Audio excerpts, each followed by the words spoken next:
All right, we're here tonight at halftime of the men's NCAA National Championship game. We just wanted to jump on here, give our thoughts of what we saw in the first half real quick, and touch on the women's Final Four and how epic that was. I'm your host tonight. They call me Propeller Head. As you can see, I got the propeller. And I'm joined by our lovely Hog over there in southern Missouri, the Arkansas fan. His name is George. And we also have a voodoo child from down south. Happens to be an Auburn fan. And he does not like LSU. I will grant you that. No. But so what do you think? Man, well, I've been watching the first half, and I said it earlier. I called it. I said from the beginning that UConn would be pure dominant. And, man, it almost looks like an NBA team versus an NCAA team. The length is ridiculous. San Diego State's coach at one point in the game, I don't remember when it was, I think they had 9 minutes left in the first half. They asked him, Coach, what can you do to get back in this? Their length is bothering us. Their length underneath is bothering us. And I saw a bunch of white jerseys stand with their arms in the air underneath the basket, looked like some trees were planted. They couldn't get shots off. And when you go, I think it was almost a 12-minute stretch and get 4 points out of 5 free throws. You have 22 possessions and you can't get a shot off. That is just domination. And I'll give San Diego State credit. It should be a much worse ball game because they have contested some shots for UConn to get them frustrated early, but their defense has just kept them from scoring hardly anything.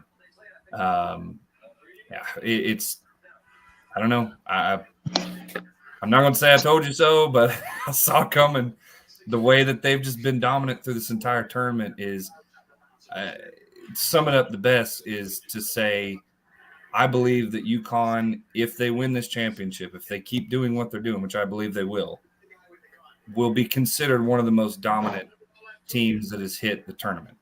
Because as far as this year, there hasn't been a more dominant team, and I have yet to see or remember a more dominant team in the tournament in recent years. So if they pull this off, I think they'll be remembered as one of the most dominant teams in the tournament. Would you put them in the same company as UNLV? UNLV was in a bracket by themselves. Let's be real. It looked like they were playing high school teams in some cases because they were just ridiculous. It would be close. Can I put them par next to each other? No, but that's why I said one of the most dominant teams. 96 Kentucky. I see that comment there. Yeah, it's just, man, it is. They're tough, and when they hit the Hogs for a 28-point win, I said that's your national champion. I'm telling you, because yes, we've lost a lot of games, but the Hogs hadn't lost games like that. And when that happened, I knew that Duke. Wow, UConn was for real. I'm in the past. I'm in last year when we got beat by Duke. Are you foreshadowing something? I don't know. I hope not. Yeah, I hope not. So for me, I think that 4-0 run right there at the end of the half by San Diego State was huge, just from a mental standpoint, because a lot of people don't think about it in terms of, oh, we're down 16 at half or we're down 12 at half. And mentally, that's a huge difference. it makes you feel like you can still get back into the game, whereas at 16 you kind of feel like it's over with. And I think the biggest difference for me, San Diego State's rebounding right there with them. UConn's got 20, San Diego State's got 17. They're right there with them. They're even on fouls. The big difference for me is the shooting percentages. Yeah. 28.6 and 50. Yep. If UConn were to cool off, San Diego State warm up a little bit, we might just have us a game. Well, if San Diego State can actually get some good looks, because, there's only been a few times I've even seen a good look, and it's after just getting dominated on, the possession before. So, yeah, I agree. If San Diego heats up a little bit and UConn starts to slip off, they may get it. They get it to a 5-point game, and we got a ball game. And the pressure's on, but I don't see that happening. I think second half comes up, UConn's just going to bring in, and they're going to have to call an early timeout. That's the way I see it. So do you think if they cut it down and start to muddy the game up a little bit, UConn might be in trouble? Because remember, this is a team that was fourth place in Big East. I know. And at some point, you think that team's going to show back up. You think? They didn't show up against Gonzaga. They didn't show up against Arkansas. They didn't show up against Miami, which Miami was the number one scoring offense in the NCAA. They should have showed up that game, and they didn't. All right, now I got to bring something up. Go for it, Ken. What's your take? San Diego State and Alabama. Does anybody remember what the halftime score was? Chris? I actually don't. I don't remember. They were down 14 to Alabama and come back and beat them. Yeah, you're right. So at this point, I'm not counting them out. No. Because the same thing I watched against Alabama, they come out in the second half. I forget the kid's name on San Diego State. It's like he put them on their back and he said, look, I'm going to do what I have to do. And they found a way. They made adjustments to beat Alabama. It's a different game, but could it happen? Yes. I will go that far, and I will say this. If they can figure out a way to make shots and muddy it up a little bit, like Chris said, UConn's going to be in trouble. It's going to be a real close game. We might get a little overtime tonight. Who knows? It's a big if. But it's a big if, but it could happen. But I'm saying they've adjusted throughout the tournament in the second half. They have. So there's still 20 minutes of basketball. I will go and say it is if UConn does win tonight. George, you did call it. This will be the third year in a row the team that beat Arkansas wins the national championship. Well, so Baylor was national champion. Then we lost to Duke the last year, so they were the runner-up national champion. They were runner-up national champion. But the resume speaks for itself. So yep, I'll take that. So, and since we're a SEC show and we're discussing basketball, let's go ahead and dive off into the women's Final Four, since we did have LSU and South Carolina both in the Final Four. Man, I have golly, I got a lot to say on this game. So yeah, I got. Where do you want to start, Chris? You want to start with the Final Four games? We're going to start with the Final Four games: Iowa, South Carolina, LSU, Virginia Tech. Okay, I'm going to go back and quote Chris. LSU doesn't stand a chance to beat Virginia Tech. That was exact words that come out of his mouth. I did say that. Yeah. Hold on. Go ahead. I sat here and told him, I said, well, if we see the LSU team that started the season, they'll beat Virginia Tech. And they showed up. Now, to the Iowa South Carolina game, me and Chris both said that it would be a good game. Here's the thing I got to say. I said more than that. Yeah, well, here's what I got to say about that game. When you let one player I ain't even got to call her name because everybody knows who I'm talking about out there. Mm-hmm. Score 41 points, break the NCAA record for the most points scored in a semifinal game, and you have no answer for her. Mm-hmm. Do you expect to win? No. There's no way you can. No. The girl stepped 2 steps from half court and just it was natural. Yep. She was And cold. you don't put nobody on her. Nope. She was cold. Nope. No, she just had ice in her veins and they couldn't stop her. Nope. It didn't matter where she shot a 3 from. Nope. But Chris called it. If she puts up 30 points, South Carolina loses. Well, she put up 41 and South Carolina lost. I didn't actually call Iowa beating them. I said No. if there was a team left in the tournament that You could did. beat them, it would be Iowa because the styles and the defensive adjustments that Iowa made, sagging off of South Carolina, daring them to shoot the outside shot. Well, here's what I got to say about it. How in the world does one player assist on 73 of 77 points? Oh, I know. And you expect to win? Yeah, she was dominant. She was just pure dominant. And I'll go out there and say this, and I brought a lot of criticism this week about this, and I don't care who criticizes me now because I'll stand by my words. If she declares for the draft, which I don't think she is, I think she's going to come back for one more year at Iowa because the way she talked. But I'm not here to say if she is or she isn't. But if she declares for the draft and she does not go in the top 3, there's a problem. Oh, I think you. I think she would be the consensus number 1 if she goes. You might as well take that problem off the table. With that performance in the tournament, she is top dog. I don't care if she doesn't win the championship. Well, a lot of people are throwing in my face that Boston, what's her name at LSU? Reese can't go pro. She's only a sophomore. I thought there's not a one and done in women's. Nope. Okay. You have to be 4 years. You have to be 4 years removed from high school. Well, I got you.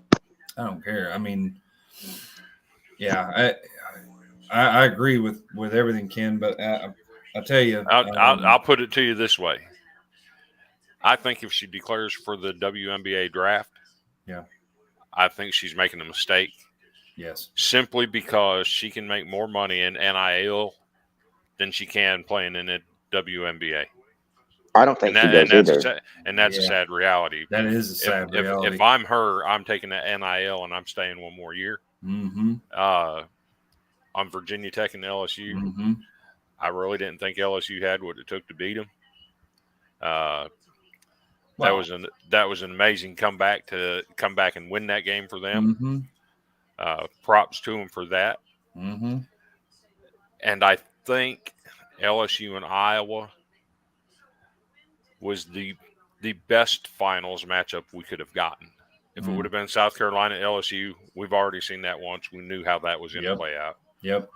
If it was Virginia Tech and South Carolina, I think we knew how that was going to play out too. So I think Iowa LSU was the best matchup that we could have had in the finals. And I don't think it let us down. My problem with it was the officiating both ways. When you're calling 40 fouls in the national championship game, there's a problem. Correct. It turned into a ref show, and I think one team got a few more bad calls than the other team did. Yeah, I agree with you on that one. They're just you know, when you call 3 fouls on a player in the first quarter. Yep. On stuff that hasn't been called all year long. Yep. You literally take her out of her game where she cannot play. Exactly. Now, to her credit, she still got 30 points. But, you can't do that. Angel Reese, for as good as what she is, sat on the bench for the majority of the first half. Yep. Because when you got the 2-star players for both teams sitting on the bench, there's an issue. Yep. Correct. 100%. And I mean, the matchup with LSU and Virginia Tech, honestly, I know we're an SEC show, but I did not expect LSU to come out as and play as well as they did, because we've seen them all year long and they've had their moments. But at the same time, you look at them, you go, well, yeah, but they got this, and this. And they didn't have that problem against Virginia Tech. The Iowa-South Carolina game, you called it, Chris. That was the team that could beat and conquer the juggernaut, South Carolina. And they did because I don't know what their defensive strategy was. But they dared them to shoot the outside shot, right, because they showed no consistency all year hitting. No, and that was I think that was the difference in the ball game. Really, they dared them to shoot that outside shot. That's correct. Kept them out of the paint. You didn't see the dominance of South Carolina just dominating in the paint, dominating with rebounds. I think they did get more rebounds. I can't remember exactly, but you didn't see the dominance that we're used to seeing. Right. And again, when you let Caitlin Clark, I'll say her name, I don't care, 40 points, 41 points in the ball game. It's hard to beat a team with that dominating of a player. Now, national championship time, there's a lot to be said. Now, we can talk about the controversy of the you can't see me and all this crap that's going all over. I don't care nothing about that. That is smack talk. To each his own. What's good for the goose is good for the gander. I mean, she's going to do it. They're going to do it back and forth. Who cares? What I have a problem with, Chris, is the same thing you said. You do not have an officiating crew that has 40 fouls in a national championship game. Think about this. If they had 40 fouls tonight in this national championship, can you imagine the uproar? Can you imagine oh my gosh. Because we've talked about it in the men's all year long. When you have a ref that is whistle happy, they change the way the game is played. That's correct. How many fouls the player gets, they have to sit on the bench for a while.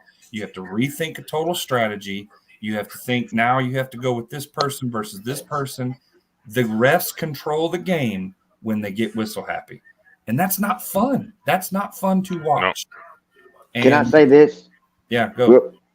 That is the first time ever, and I'm hoping it's the last time ever, and please don't call me sexist here, that we have an all-female officiating group. Yeah, I mean, that wouldn't surprise me. But it wasn't all-female officiating crew at the women's national championship game. Yeah. Not saying that had a factor to do with it because there wasn't a man there. Right. Not saying that at all. But clearly, they weren't the best of the best. They wasn't the best of the best. And clearly the head referee, if you go back and look, she's only been officiating 2 years. How in the world can you be the head referee in a national championship game and you only been officiating 2 years? Agreed. I don't. That's where my problem stands. Agreed. 100%. And when you're at the national championship, you need the best of the best. They don't put somebody who's just been in the NFL a few years in the Super Bowl. They put the best officiating crew that they can put together to make sure it's not an issue. And the NCAA did not do that. And that's why if you look at tonight's game, all them officials have been officiating 10, 15 years. Right. And you don't see this crap going on. No. If you look at the total fouls, and we just started the second half, we're at 18:04 left in the game. Yep. We're sitting at 11 fouls. Right. Total. Okay, that's respectful. That's respectful. They're bodying up on each other. They're letting them play. They're hammering each other. I mean, there's been several jump balls. Like, they're letting them play. The national championship that I saw yesterday, they were not letting them play at all. They wanted to control that ball game, and that's not okay. And I agree. And before we get off here, I want to tip my hat to the LSU ladies. Mm-hmm. You went out, you took care of business. Yep. You scored 102 points in the national championship game. Yeah. That is absolutely incredible. That is. Hats off to you. Mm-hmm. Correct. That's a championship performance. Mm-hmm. And that's not taking nothing away from Iowa either. Iowa played a hell of a game, put up 85. You know, it just wasn't enough. It wasn't enough for it to be their day. Yeah. Correct. So congratulations to the LSU Lady Tigers for winning that national championship. Yes. Bringing it home to the SEC. Yep. You did us proud, ladies. Yes, absolutely. Yeah, all credit goes to LSU. And before we get off here, Chris, I just want to say thank you to everyone who's been loyal supporters and jumping in the comments. Yep. With me being new to this, it helps when somebody puts a comment in there because then I'm like, oh, cool, I have something else to talk about. Right. So I appreciate it. I appreciate you guys letting me join in. I'm excited for the future. And I'm real quick, because I have to throw this in because I'm a Hog fan.